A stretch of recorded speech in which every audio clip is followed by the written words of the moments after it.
coret-coretan lah ya, tapi saya akan menimbang apakah coret-coretan itu perlu diketahui oleh khalayak gitu. Tapi banyak yang menduga masuknya Anas Urbaningrum ke penjara semata-mata bukan karena kasus korupsi saja, tapi juga karena gerakan politik di dalam tubuh Partai Demokrat.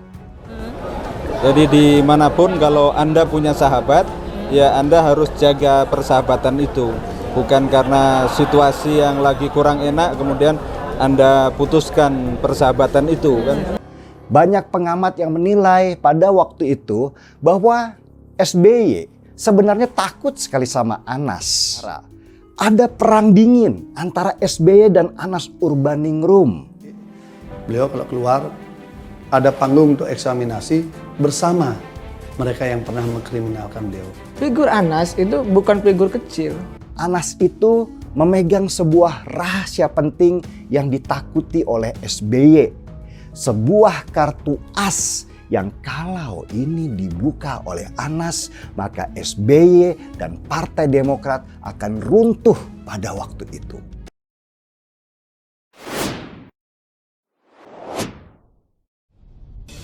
Panas, Anas Urbaningrum bongkar masa lalu SBY.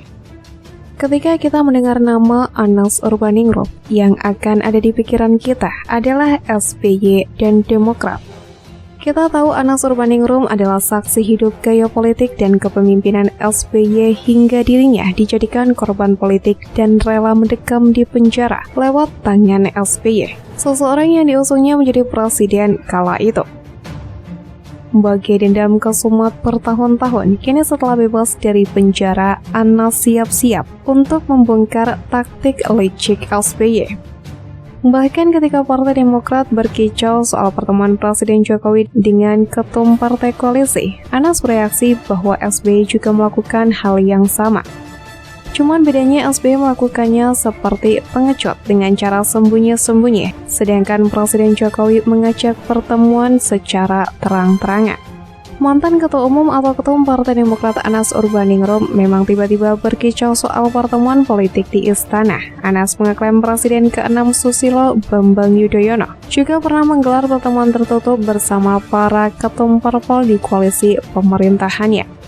Pernyataan Anas soal SBY disampaikan melalui surat yang diunggah di Twitter. Surat tersebut dibagikan Kornas sahabat Anas Urbaningrum, Muhammad Rahmat, Minggu 7 Mei. Banyak yang bertanya ke saya, apakah dulu waktu periode Presiden SBY pernah ada pertemuan partai koalisi di istana, kata Anas dalam surat tersebut. Anas mengatakan SBY pernah menggelar pertemuan tertutup dengan para pimpinan parpol pendukung pemerintahannya. Pertemuan itu disebut terjadi tak cuma sekali. Ia jelas pernah beberapa kali, ujarnya. Anas mengatakan SBY juga pernah mengundang pertemuan bersama parpol koalisi pemerintahannya, tetapi tak melibatkan salah satu parpol. Namun kata dia, konteks partai yang diundang SBY dalam pertemuan itu berbeda dengan Presiden Jokowi yang belakangan tak mengundang Nasdem.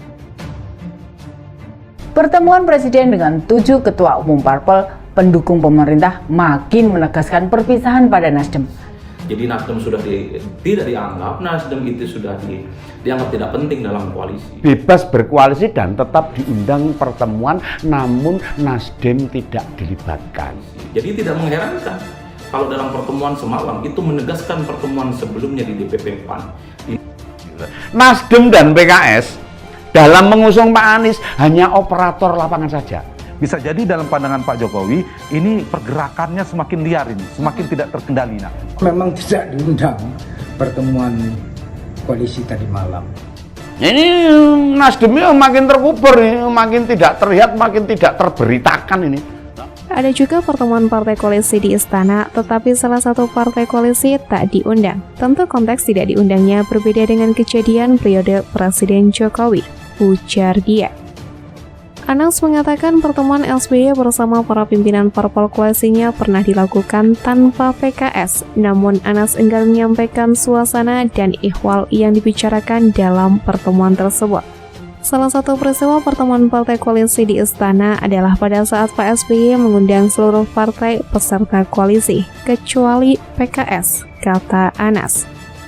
Pertemuan tersebut dipimpin langsung oleh Pak SBY yang meminta pandangan dari seluruh pimpinan partai-partai koalisi pemerintahan. Suasana dan materi pembicaraan tentu tidak saya ceritakan pada kesempatan ini, ujarnya. Anas memandang wajar Presiden mengadakan pertemuan dengan para ketum parpol koalisinya. Menurutnya Presiden juga dapat menggelar pertemuan silaturahmi di kantornya. Untuk pemerintahan produk dari koalisi, mengadakan pertemuan di istana adalah wajar. Istana adalah kantornya Presiden yang memimpin koalisi dari pemerintahan tersebut, ujarnya. Bahkan Presiden boleh bikin pertemuan silaturahmi atau bicara kontestasi gagasan dengan pimpinan partai oposisi di istana, imbuhnya. Hanya sebut Anas, hal yang tidak patut yakni apabila Presiden menggelar acara rapat atau kongres partai di istana. Dia tidak menyebut siapa yang dimaksud ini.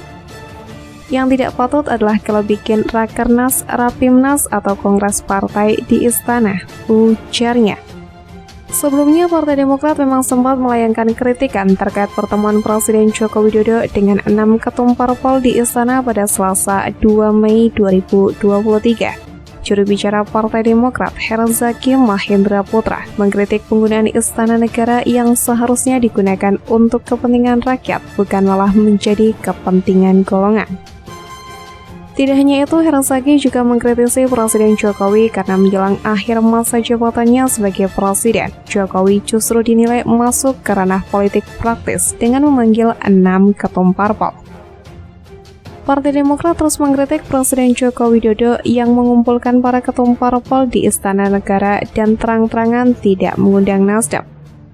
Deputi Bapilu Partai Demokrat Kamhar Lakumani meminta Presiden Jokowi tidak cawe-cawe soal pencapresan di pemilu 2024. Kami menghormati dan memiliki pandangan yang sama dengan Pak JK agar Pak Jokowi tidak cawe-cawe Pilpres 2024. Kata Kamhar kepada wartawan Minggu 7 Mei.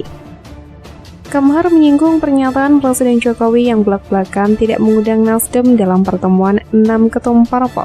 Menurutnya, Presiden Jokowi telah menunjukkan sikap tidak netral terkait 2024. Lalu apa salahnya jika Presiden Jokowi mengajak pertemuan terbuka dengan partai koalisi jika SBY justru melakukannya dengan sembunyi-sembunyi? Jadi sebenarnya Demokrat lupa diri atau hanya iri?